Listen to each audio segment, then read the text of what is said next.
Hey, what's going on? It's your man Diamond K, of course, the Diamond K Show, on firetv.com.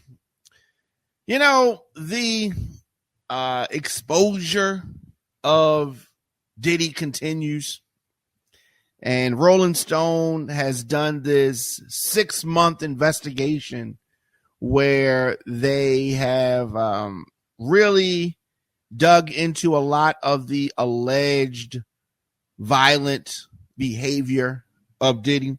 I don't know if I can even say alleged anymore. So much has been brought to light. And Diddy has a lot of explaining to do, as they say. Now, we saw his apology, his, PR stunt is what I call that.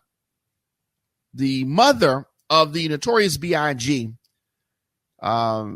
Voletta Wallace, Miss Wallace told Rolling Stone that she hopes the disgraced bad boy mogul apologizes to Cassie and his mother, and that she wants to slap the daylights out of him. Not like an old school mom, right?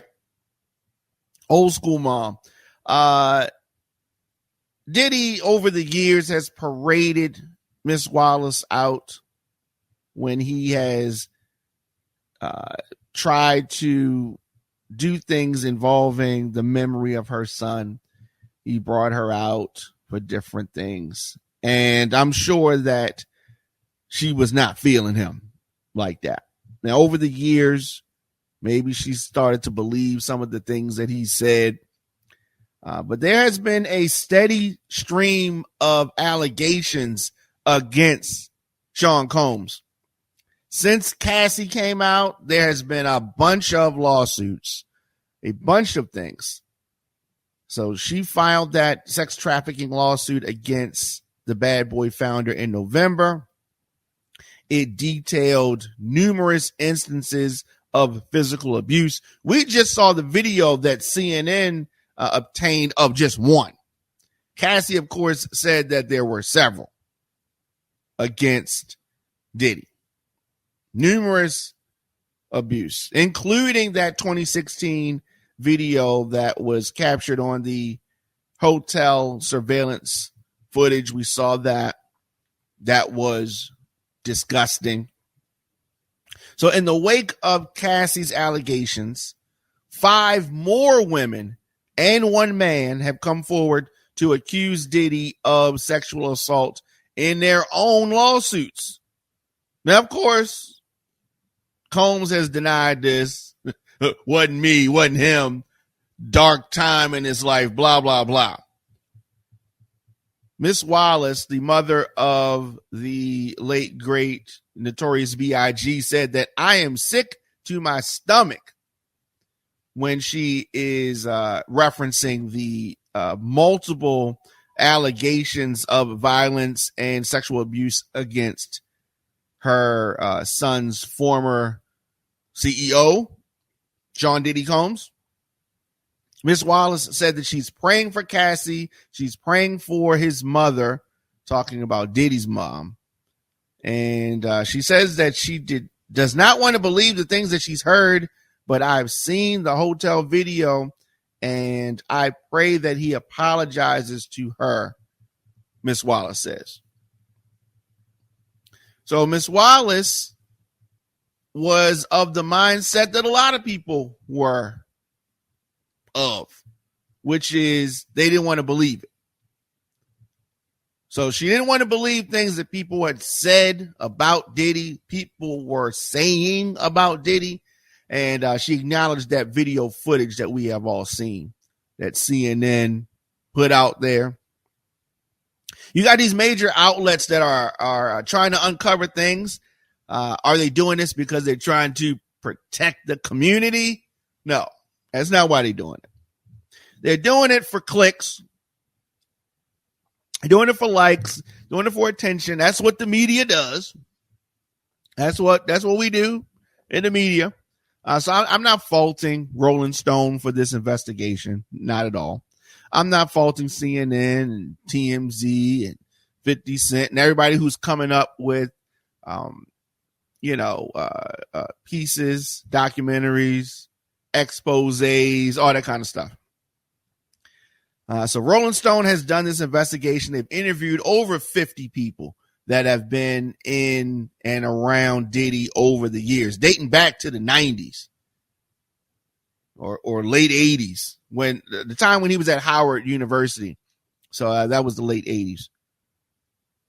So early Bad Boy staffers, associates, industry sources also recalled how Biggie viewed his label boss as a corny executive. That sounds right. I could see Biggie feeling like that. So you go back to the 80s, Diddy did come off as corny. Back in the 90s, yeah, people said that he was corny, especially in those early 90s. Biggie was the one that gave Diddy the stamp, really. But these industry sources, former Bad Boy staffers, early Bad Boy staffers, say that Biggie viewed Sean Combs as a corny executive and was on the verge of leaving Bad Boy before his murder in 1997. We've heard this said about Tupac. We've heard this said about Biggie. And some other folks are hammering down on the fact that, or the presumption that Diddy was going to lose Biggie as an artist. It doesn't sound crazy. It doesn't sound far-fetched. Combs capitalized on the shock and sorrow over the death of Biggie. That is really what catapulted Diddy to the next level. That's when he started to really try to rap with the help of Mace and Jada and others writing for him. Biggie was writing for him before that. The little things that he did. Biggie was the one that started calling Sean Combs Diddy, trying to make him cooler. But Combs capitalized off of this sorrow and used the collective sadness of the hip hop industry for and to his own benefit. Biggie's album, the Life After Death album, the double project, would top rap charts, and I don't know. It really was a different time. It really was a different time. And when you think back, it all makes sense. Hindsight is 20/20 vision. Kirk Burroughs, a co-founding partner of Bad Boy and a president, told Rolling Stone that he advocated for the late great rapper to get the cover of Rolling Stone. So we're talking about a time when the cover of magazines was a big thing. He said that he was telling Sean, let's make it Biggie. You still have a chance for a cover in the future. So we're talking about Diddy getting on the cover of Rolling Stone instead of Biggie. You'll have a chance for a cover in the future, Kirk told Diddy. He recalls that Diddy said, now we're talking about the option of putting Biggie on the cover of Rolling Stone. And the co-founding partner and president of Bad Boy told Sean Combs, let's put Biggie on the cover. Puff, you can get on the cover later. There's plenty of time. And he says that Sean Combs, was like, no, he's dead. I'm putting out the No Way album in July. So he's talking about what goes down as Combs' debut album. I need to be on the cover of Rolling Stone. So Miss Wallace did not comment on that part. So you got two schools of thought. You have a fallen artist who Diddy really, I'm going to say, built his career on the back of Christopher Wallace. Am I going too far by saying that Diddy built his career on the back of Biggie? Yes, he had done things before that. There was work with Jodeci. There was work with Father MC, for those that remember him. There obviously was work with Mary J. Blige and the different things that he did at Uptown Records before he was fired. There was work, obviously, with Craig Mack. Craig Mack had some big records. But I say that Diddy, Sean Combs, built his career on the back of the Notorious B.I.G. You might even say he built his career on the grave of the Notorious B.I.G. Now, I know that's pretty harsh, but we have complete hindsight and 2020 vision now. We know how things went now. So the No Way Out album, initially they were calling it Hell Up in Harlem. For those that remember that. I remember I had a record store at the time, talking about in the 90s. I remember getting some of these singles in the mail and talking about 12-inch records for DJs. And, as what we now know as the No Way Out album was coming together, and they were pushing singles, trying things out. Of course, the Benjamins being such a massive record. And no one was embracing Diddy, Sean Combs as a rapper. No one was feeling that. But he was surrounded by great rappers, and we reluctantly accepted Diddy. But if you talk about his quote unquote debut album, that's really a compilation, right? It's really a compilation. It's really a various artist project, but he put his name on the front of it. Now, for those who are going to say that Dr. Dre did that with the Chronic, you're right. The Chronic was much. I mean, it could easily be considered a compilation. Chronic was a great album as well. And ironically, Dr. Dre wasn't a writer of rhymes either. And ironically, Dr. Dre has had his own accusations and revelations with abuse as it relates to females. Isn't that ironic? It's so ironic. Well, Miss Wallace has devoted her life to maintaining and promoting the legacy of her son, Notorious Biggie. And that legacy has been manipulated by Sean Combs. So you may say, okay, now people dumping on Diddy after all of this, but people have been saying stuff about Diddy over the years. This is not something new. And many times I've defended Diddy as it related to artists, different artists saying, oh, we signed this, we signed that, we want our publishing, different things. And I'm saying, well, they should have signed that, or they signed it, and that's part of the game. And I've defended him, but I have long stopped being able to do so. His actions, appalling. Talking about Diddy, appalling. Ms. Wallace says that Puff Daddy Sean Combs needs to apologize to his mother. And I hope to God he sits her down and spills his guts and apologizes to her. So she wants an apology. She hopes apology happens. Combs has definitely been keeping a low profile. Kind of a low profile. So he had Homeland Security agents conduct a search warrant in his Miami and Los Angeles homes, part of what we believe is a federal sex trafficking investigation And this goes back to the springtime, early or late March. Sources say that investigators had interviewed several potential witnesses in the spring.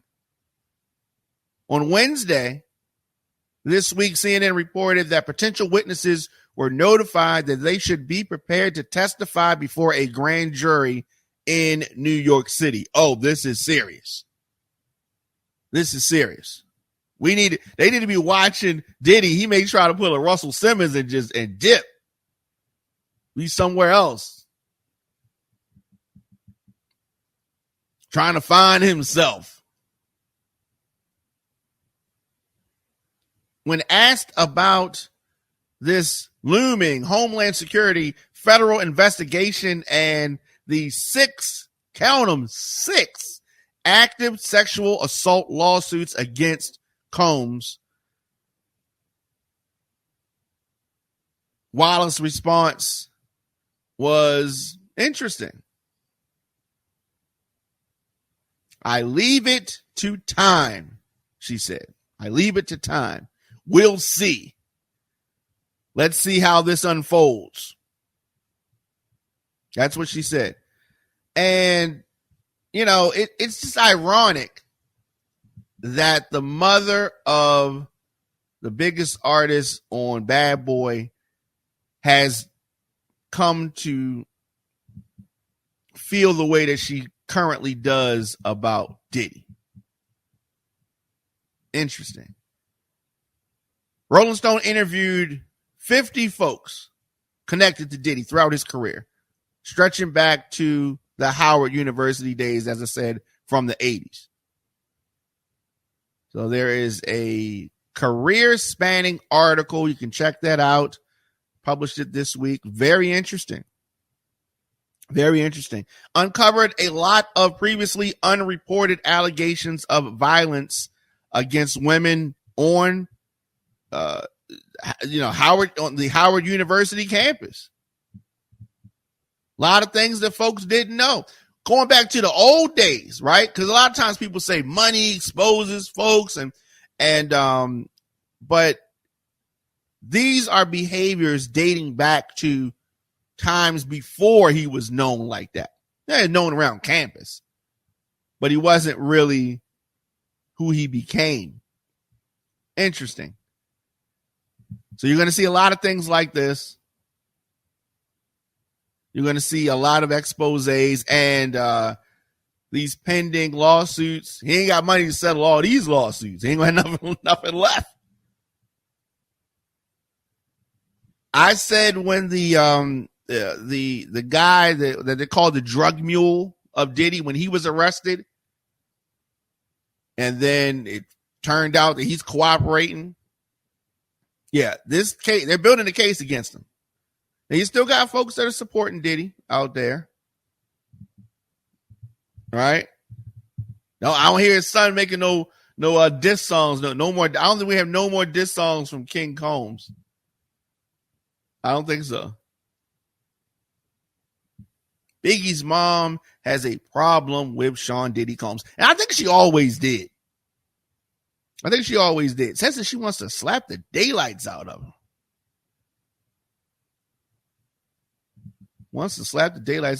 Ain't nothing he can do.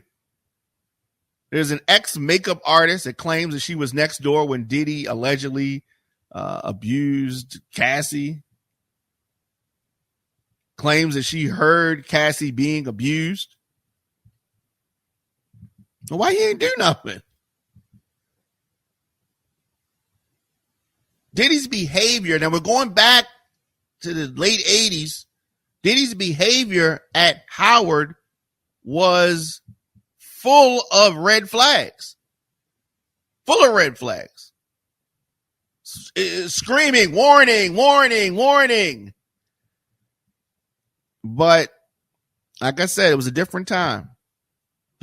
Allegations about the music mogul's stint at the prestigious HBCU offers another shocking chapter in the unraveling of the legacy of Sean Combs. If Sean Combs had perished, I don't know, during the pandemic, his legacy would have been sealed, I think, in a good way. He'd have been frozen as the hit maker, although a lot of people, have things to say about that. It would have been kind of frozen. He'd have been safe. People would have said stuff. A lot of these things would have come out. Maybe Cassie would have sued the estate. Maybe it would have been different things. But the way that he is going down, ain't going to be nothing left. There ain't going to be no legacy. It's going to be a disgraced memory, a disgraced time in hip hop. As these assault and harassment lawsuits continue to shine light on Sean Combs, his troubled history, and the very disturbing alleged violence towards women. Now, I'm saying alleged because there's so many other allegations that we have not proven yet. And just because the Cassie assault has been proven, it doesn't mean that all of the others that are suing him, it doesn't mean that those are facts yet. So I gotta say alleged. Gotta say alleged until we don't have to anymore. So this Rolling Stone investigative article, super interesting, reveals that the music mogul's misdeeds stretch all the way back to his time at Howard University in the DMV. Not far away from where I am right now. Diddy began attending this famous institution in the fall of 1987. He left after his sophomore year. However, the way he shouts out his school, talks about his time there, he donates a lot of money. Many people thought he graduated. And that's fine. But it seems like during this time, he developed the reputation for throwing unforgettable parties. So much about Diddy is connected to the party lifestyle, the party environment, the parties at Howard, parties in New York, the parties that he would later throw Cali, Florida. Very interesting. So there are many shocking allegations out there about his behavior, about this party lifestyle. The other thing that started to surface during the late 80s, 87, 88, 89, was the reputation for his alleged unwanted touching and fits of rage. According to Rolling Stone, one woman told the outlet that after he caressed her back without warning and asked if she would be willing to meet one of his friends, she stayed as far away as possible from the future Bad Boy founder. I mean, he shot his shot and he had no business touching her. But I mean, offering services is not against the law per se. But it seems like anger management has always been an issue for Diddy. Let's go back to the Making the Band show.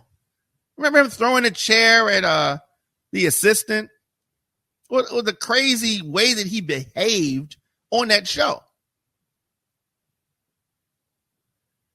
Many people feel that his behavior was normal, or it just was accepted.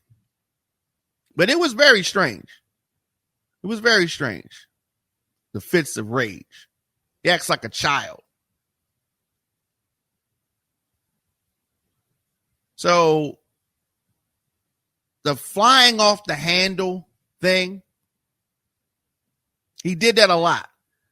And this goes back to his time. I'm sure it goes back to even before he was in college. But we're talking about the time when he was in college. Former students describe incidents where she had a problem with Diddy cutting her in the cafeteria line and he flew off the handle then. In another scary incident, a former classmate of Diddy's then girlfriend described how he would show up for the English class, tap on the window to get his girlfriend to cut class. The classmate, who stayed anonymous out of fear of retaliation, recalled how the girlfriend would tense up during those moments. He just had a weird control thing. I felt like she was fearful, the classmate said. This is some of the same kind of energy that we would see in Cassie. I don't know why folks didn't pick up on it more over the more recent years. But because of his success, because of his money, because of these things, he and other celebrities have been allowed to behave in a certain way. And whether this downfall, whether this spiral can be directly pointed to Diddy's public spats with the liquor companies and the Ciroc and the other companies that Diddy was accusing of racism. If you draw a line from the current time back to that point, the allegations came right after that. Now, that seems to be what triggered a lot of things. But the behavior is true. And that's part of the problem as well. So I guess it was okay for Diddy to manipulate people, abuse people, as long as he didn't run afoul to the powers that be. But once he ran afoul to the powers that be, the whole kingdom comes crashing down, and the whole kingdom is crashing down. Ain't nobody trying to do business with Diddy. Nobody. Even the Notorious B.I.G's mom is not feeling Diddy. A lot of artists coming out. A lot of artists ain't saying nothing, though. A lot of artists talking and a lot of artists not talking. Diddy has a lot of ex-friends now. A lot of ex-friends. But as I said, that behavior at Howard University, full of red flags. And then he has the nerve to try to call himself love. So interesting. It's a history of violence that dates back to college. Details of abuse. Just behavior that is unbecoming is not even enough to say unbecoming. Like, we got to say more than that. Like, it's not saying that his behavior was unbecoming is just, it doesn't do justice to how disgusting this behavior that, I mean, I guess we can say it's being uncovered, but many of us knew. There are many folks that tried to warn the world, and people made excuses. Oh, they mad, they angry, they in their feelings, they don't have heads, so some stuff like that, right? People made excuses, but now the time for excuses is over. Time for excuses is over, and it is just inevitable that a major federal operation is underway. So we're just going to have to see how that unfolds. Definitely going to have to see how that unfolds. Another former associate, last thing I want to get into. Another former associate says that Biggie wanted to leave Bad Boy prior to his death, obviously. And that Diddy told Biggie's attorney, that he would die before giving him, Biggie, 100% publishing rights in a new report. Now, that's an interesting statement. Now, I will say this. A lot of artists don't own 100% of their publishing. Most artists do not own 100% of their publishing because this is a group thing in many instances, right? There are partners involved. So you have the person that performs the songs. You got the person who wrote the song. You got the person who produced the song. Sometimes those are the same people. Many times they are not. So when you go back to the time of the 90s, many of those songs contain samples of other artists' records. When you sample somebody's record, they become a part owner of that composition because you used their song in your song. So they automatically go down as a writer, right? If the paperwork is right. Now, Diddy, interestingly enough, he ain't wrote nothing. He can't play any instruments. He doesn't know how to work the machines, but he knows the vibe and he knows the lifestyle. And that's how he has weaseled his way in the whole industry. So I'm not saying that every artist deserves 100% of publishing, especially if they did not write and produce everything, right? They may own 100% of the lyrics, right? If that's what you did. But many of the contracts that I have seen and heard about are split up. They're splits between the label, production, the artist, the writer. Sometimes a performer is doing a song that somebody else wrote, somebody else produced, and all they are the vehicle for us to hear the song. Do they deserve 100% of the publishing? No. No, this is someone else's song. So many times you will hear artists sing a song. Like that, I heard somebody else sing that song. Or this is a song from 20 years ago. And the writers or whoever owns the catalog has allowed this other artist to perform this song. Take somebody like Dolly Parton, right? And I have on a Dolly Parton shirt right now. Take somebody like Dolly Parton. She has songs. Whitney Houston performed one of her songs. Big record. Beyonce, more recently, performed one of her songs. Right, but that's her song. Totally different. But you have other artists that don't have that resume, per se. But everybody, it's cool to say I want 100% of my publishing, right? It's cool to say it, but what does it actually mean? There's a whole process. And many artists don't understand that process. I just want to get the music out. I just want to get my song out. I don't care about the publishing and nothing. I just want to me heard, right? But as you get deeper in the game, then you understand some of the other facets to the business. And there are many facets to the business, right? So Diddy, one of the more recognized names from the 90s, is on a downward spiral. Downward spiral. The Locks complained about getting their publishing. And there are others, right? But Diddy didn't write anything. Diddy was the label and the producer in many instances, or he took credit for production. Let me say that. Now, what is a producer? Producers, many different things.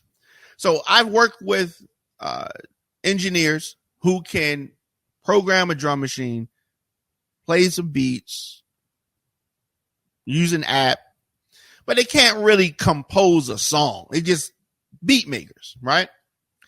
Beat maker, and that's an important part, but they don't know how to match up lyrics with the beat or a melody or create a song. It's just a beat. That person is part of the production process. And so what somebody like Diddy would do is get actual beat makers, but they don't really, these are low key guys, maybe don't have the whole vision. And then he's like, give me something I can dance to. And, there's a whole creative process, and that's not the right sound. Sample this, sample something else. And, and they're searching for a sound. Diddy is trying to get a certain energy. So you put a different artist on there, try to sing. Let's get a singer. Let's get a rapper. I don't like that. Change this, change that. And he's like an orchestra. He's you do this, you do that. They're bringing the whole thing together. He's a composer of sorts. Not really composing because he's not actually creating music, but he's directing others who are creating, and he's taken production credits many times in that instance, right? In that instance, but Diddy can't DJ. He doesn't, but he knows the vibe. He knows the vibe, and that's how he's made his career many times over. And there are a lot of artists that have been in situations like that. It's part of the creative process, and I love the creative process. Creating with a group of people is a fun thing, especially if you catch a good vibe and the energy is good. That's how it rolls. But many artists felt like, and this is not just a Diddy thing, and this is one of the things that I used to battle with folks about. Diddy and the percentage that he kept from artists, that's not something that only Bad Boy did or does. There are many artists on many labels that have splits with the label that involve their publishing. Many. He's not the only one. So the industry as a whole is wicked and crooked. Now that needs to be changed. We can see that the artists don't get what they're supposed to get. The producers don't get what they're supposed to get. And the behavior of successful artists and labels are often really bad behind the scenes. And a lot of deviant behavior like R. Kelly, like Diddy, have been allowed to continue. Even if you talk about in the movie industry with Weinstein, success and these successful people have been allowed to behave in a way that is unbecoming and barbaric because of the success. And then when the success starts slowing down or they run afoul to the powers that are above them, then their whole world comes crumbling down. Lot of similarities there with regards to R. Kelly timing, Weinstein with timing, and Diddy with the timing of their demise. Interesting. Let me know your thoughts, of course, in the comment section, Instagram, Facebook, Twitter, LinkedIn, TikTok, at The Diamond K Show. Of course, I am here normally at 6 p.m. We are definitely here early today. But a lot going on. We're heading into the summer. And so we're going to continue to follow this Diddy story as it unravels. Biggie's mom wants to smack the daylights out of Sean Combs. And I know this, she ain't the only one that wants to do that.